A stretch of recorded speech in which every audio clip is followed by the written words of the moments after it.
అందరికీ నమస్కారం. మనం ఈ వీడియోలో ఉత్తరాయణం, దక్షిణాయనం అంటే ఏమిటో తెలుసుకుందాం. సూర్యుడు భూమి చుట్టూ తిరిగే కాలాన్ని 2 భాగాలుగా విభజించడం జరిగింది. అవి ఒకటి ఉత్తరాయణం, 2 దక్షిణాయనం. ఇప్పుడు మనం ఉత్తరాయణం గురించి తెలుసుకుందాం. సూర్యుడు భూమికి ఉత్తర దిశగా కదులుతున్న సమయం ఉత్తరాయణం అంటారు. దీని కాలం జనవరి 15 నుండి జూలై 15 వరకు ఉంటుంది. అయితే ఈ ఉత్తరాయణ కాలాన్ని పుణ్యకాలంగా భావిస్తారు. ఈ ఉత్తరాయణ కాలం దేవతలకు పగటి కాలం. అయితే ఈ ఉత్తరాయణ కాలంలో వివాహాలు, యజ్ఞాలు, తపస్సులు వంటివి శుభకార్యాలకు అనువైన కాలంగా చెప్పుకోవచ్చు.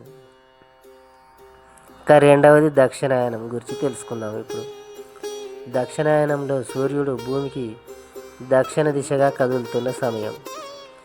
ఈ దక్షిణాయన కాలం సుమారుగా జూలై 16 నుండి జనవరి 14 వరకు ఉంటుంది. అయితే ఈ దక్షిణాయన కాలం దేవతలకు రాత్రి సమయం.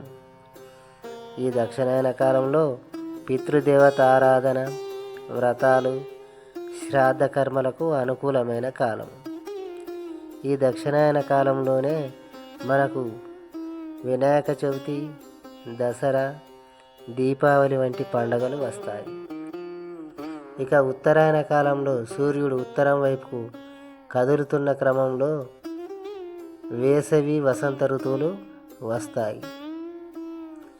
ఇక దక్షిణాయనంలో చూసినట్లయితే దక్షిణాయన కాలంలో సూర్యుడు దక్షిణం వైపు కదులుతున్న క్రమంలో శీతాకాలం ఋతువు పవనాలు ఉంటాయి.